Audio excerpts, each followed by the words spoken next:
What's up, y'all? Welcome back to the channel, and thanks for riding along with me. Today, I just wanted to talk to y'all about the transitions between the different phases, going from, for example, pharmacy school to residency, or just going from college to pharmacy school. So, today I'll be giving a checklist of some things that you want to make sure that you keep in mind, you want to keep in thought when you're transitioning in these different phases. So, let's get started. Number one, thinking about where you're going. Okay, so am I going off to school or am I staying home? Thinking about, okay, if I'm staying home, don't have to really worry about too much. You already have your home with your parents, or if you already live in the area by yourself with your spouse, whatever the case is, you have your area set. If you're moving, where are you going to stay? What do those apartments require? What do they look like? Visiting those areas so that you can understand what's the best choice for me as far as where I need to live. Is it far or is it near to the job or to the campus? Understanding those distances, because I promise you, there's going to be days if it's a cold climate, you don't want to travel too far or you don't want to wake up early. No matter, even if it's a warm climate, there are going to be days where you want to sleep in and you may oversleep. But if you stay 30 minutes versus if you stay 10 minutes away from the campus or from the job, these are definitely factors to keep in mind. Second, we want to think about, if I'm moving, what is my transportation? Do I have a car? Am I going to be packing things into the car and making multiple trips if needed? Will I be getting a moving truck?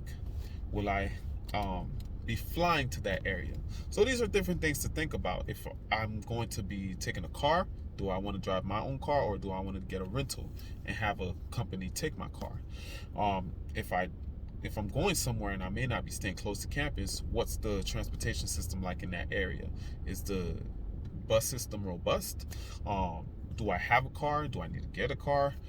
Um, if I'm getting a moving truck, what are the costs associated with it? How much time do I need ahead of time? When do I want to move? These are all things to think about so that your moving situation can be stress. Well, you can reduce the stress as much as possible, and so that things can run smoothly.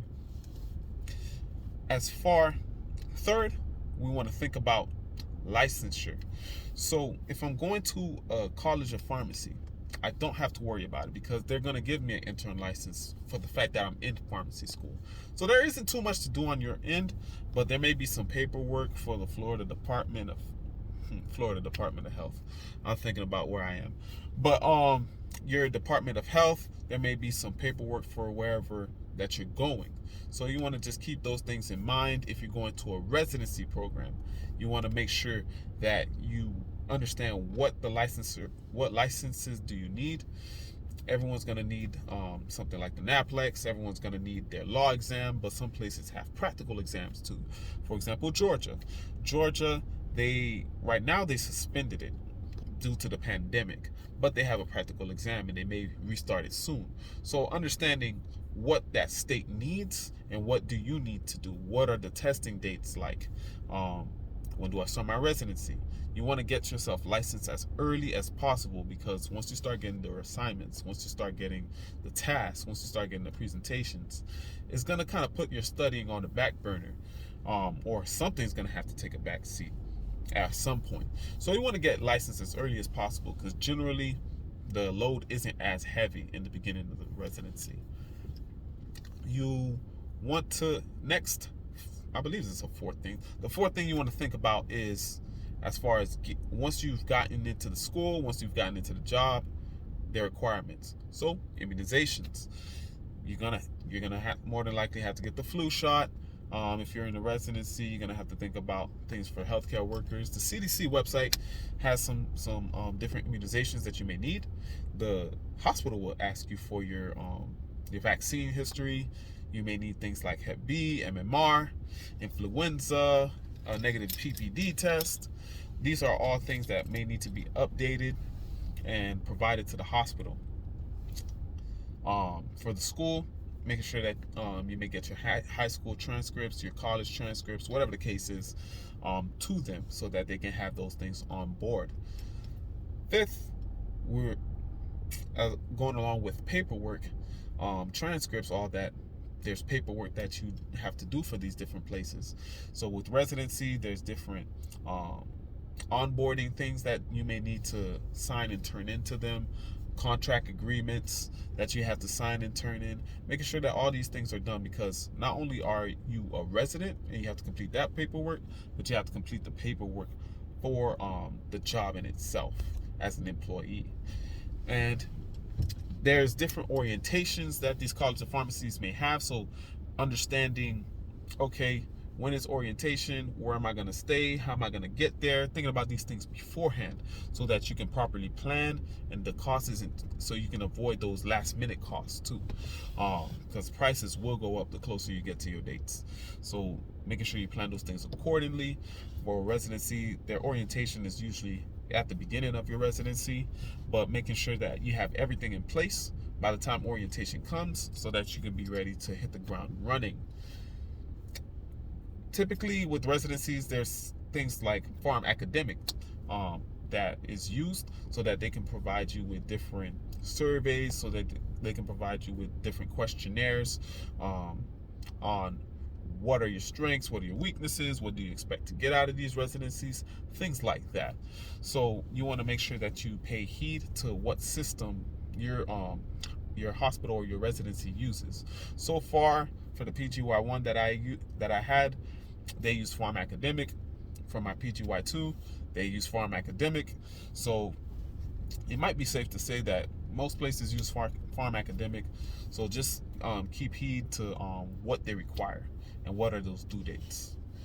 Next, I want to talk to you about those other people that you may be in contact with.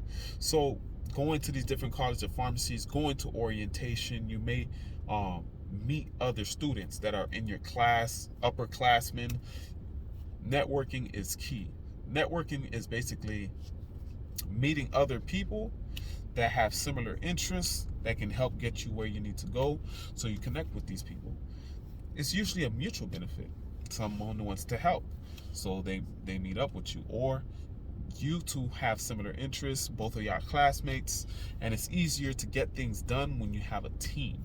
So understanding that you may have to step outside of your comfort zone, and talk to these different people and get to know them.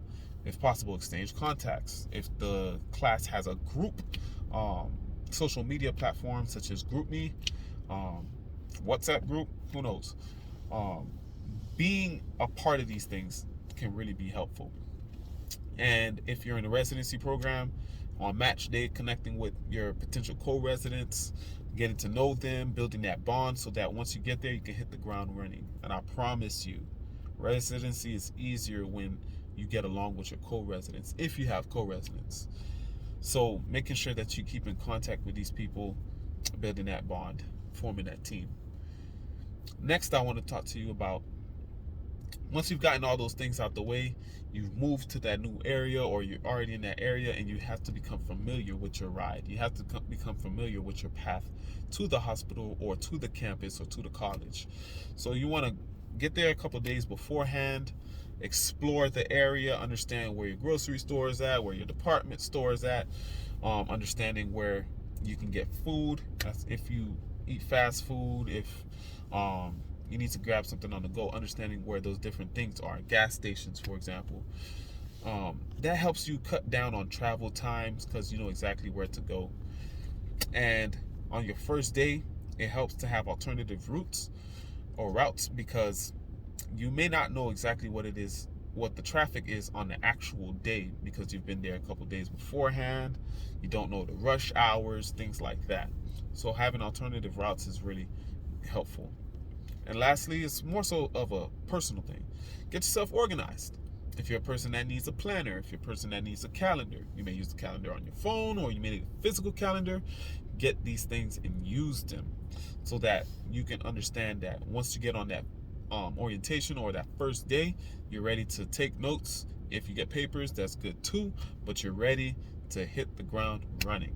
And you're organized, you're not fumbling, stumbling. There are going to be a lot of dates, there's going to be a lot of deadlines, especially for residency. So having those things ready so that you can write them down can help you really be on top of your game.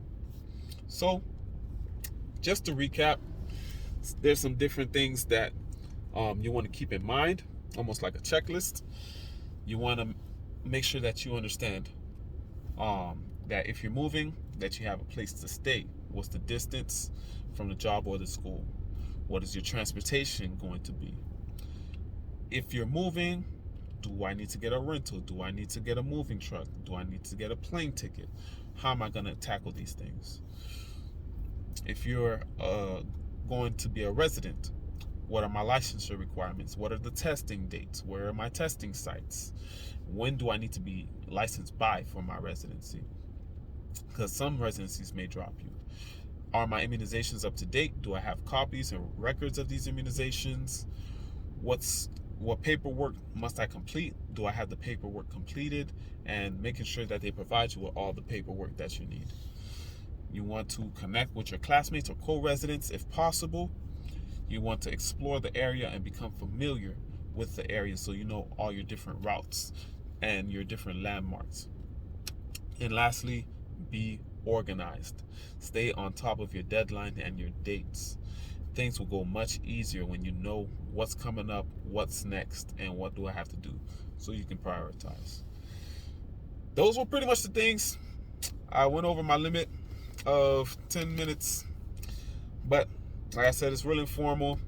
Thanks for riding along with me. If you have any questions, leave your comments down below. Again, like, subscribe, and share.